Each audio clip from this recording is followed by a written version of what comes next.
He was pronounced dead 3 times.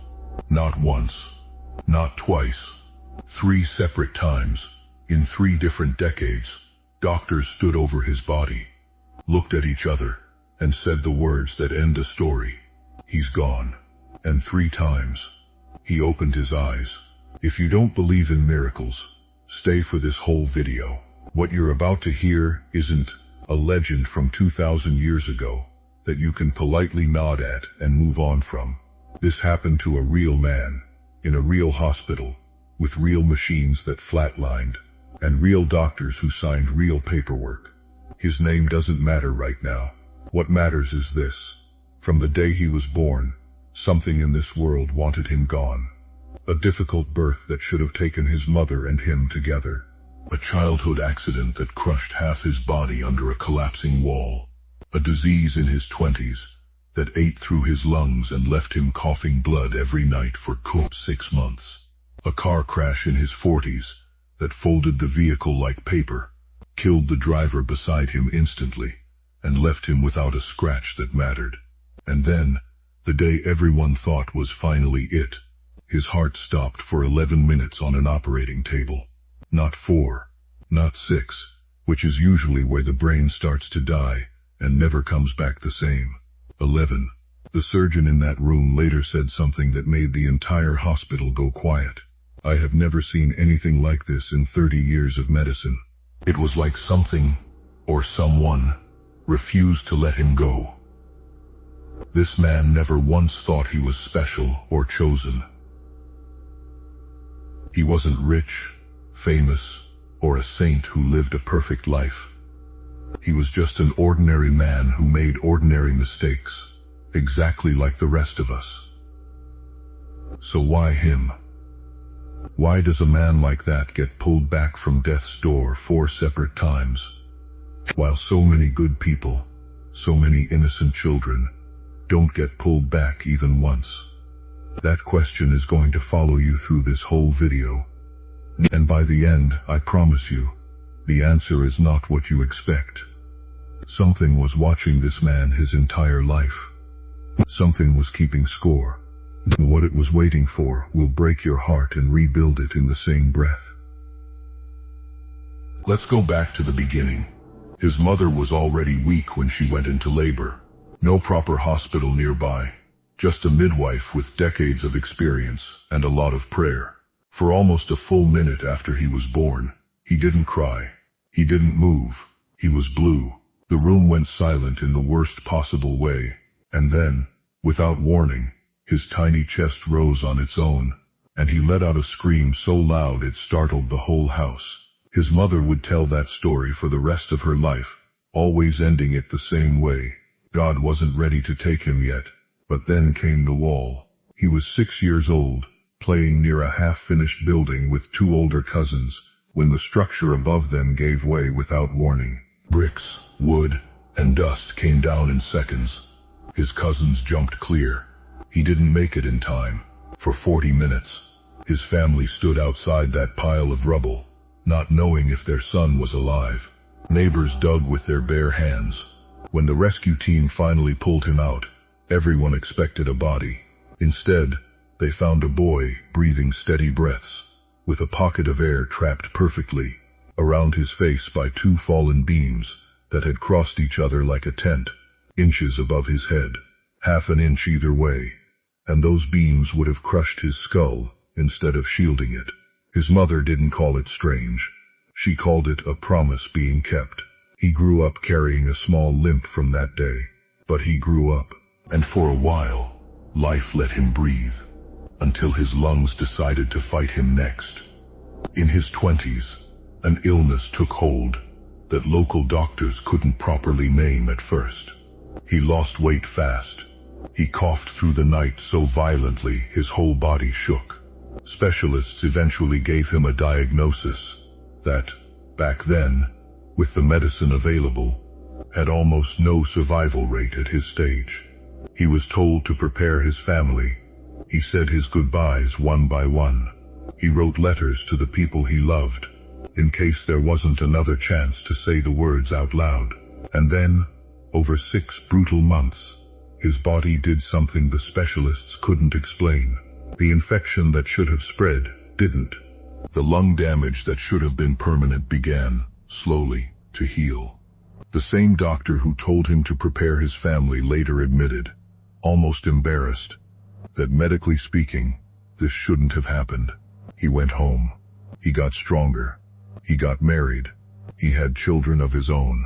Instead of mailing those goodbye letters, he read them out loud to the people they were written for, both of them laughing and crying at once. For 20 years after that, life almost let him forget how many times it had tried to take him. He built a small business. He raised a family. He became, in every visible way, an ordinary man, living an ordinary life, until the road took its turn.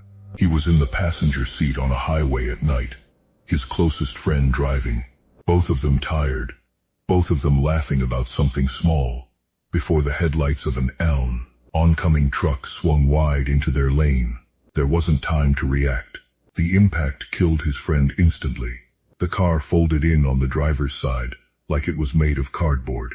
He walked away with bruises, from a crash that took a life sitting less than 2 feet beside him.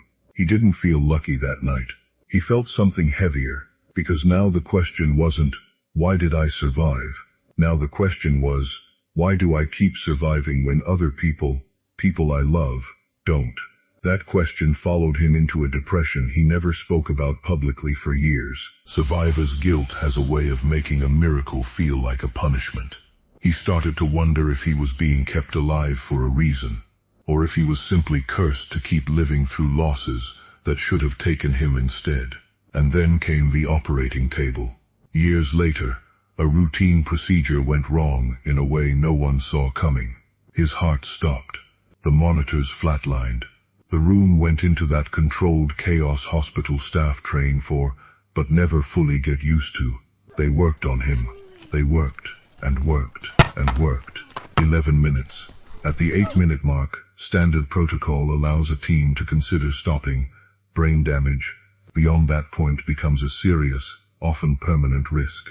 But something kept that team going 3 minutes past where most would have stopped. At 11 minutes, his heart started again on its own. No brain damage. No lasting complications. He woke up 2 days later, confused, exhausted, and very much alive, asking his family why everyone in the room looked like they'd seen a ghost. The surgeon, a man not known for being emotional, sat with him privately before he was discharged. I don't have a medical explanation for you. I have watched people die in far better conditions than yours. Whatever brought you back, it wasn't us. That's when this man finally stopped asking why me as a complaint, and started asking it as a real question he actually wanted answered. He spent the next years of his life quietly talking to people. Sick strangers in hospital, waiting rooms, grieving families sitting in hallways not knowing what to do with their hands. He would sit with them and simply say, I know what it feels like to be told it's over. I know what it feels like to wonder why you're still here. Let me tell you what I've learned. He didn't survive because he was better than the people who didn't. He didn't survive because he prayed harder, or deserved it more. He survived because his story wasn't finished yet. Every single time death came close, it wasn't the end of his chapter. It was a page turning into the next one. The boy pulled from the rubble grew into a man who taught his own children not to fear pain, because he had survived being buried alive, and could speak about fear from the inside of it. The young man who beat an incurable illness became someone terminally ill. Strangers could actually believe when he said, "It's not over yet." The husband who survived a crash that killed his friend became the man who showed up, without fail, for every funeral in his community, because he understood grief in a way most people never have to learn. And the patient who came back after 11 minutes without a heartbeat became a voice for exhausted hospital staff and terrified families everywhere. He wasn't spared because he was more important than anyone else. He was spared because his survival was never just about him. It became a message for everyone who ever crossed his path. We spend so much time asking why bad things happen to good people, why some survive and some don't.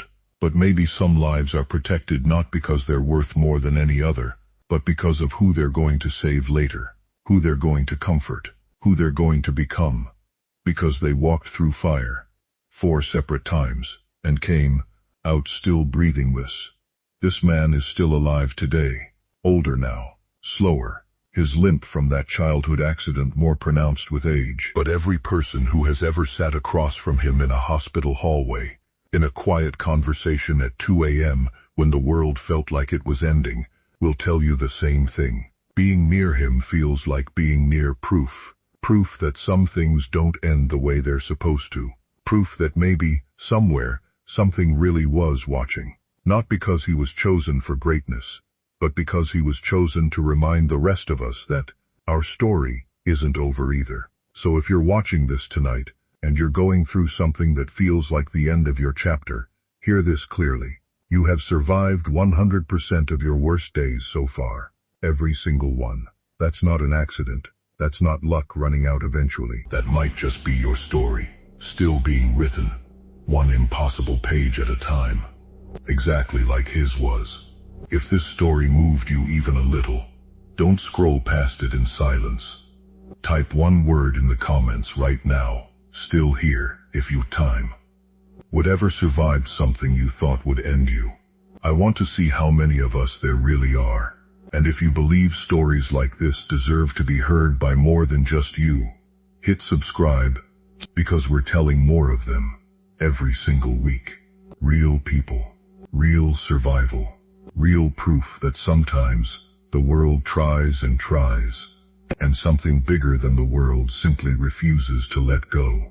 Take care of yourself this week, and I'll see you in the next one.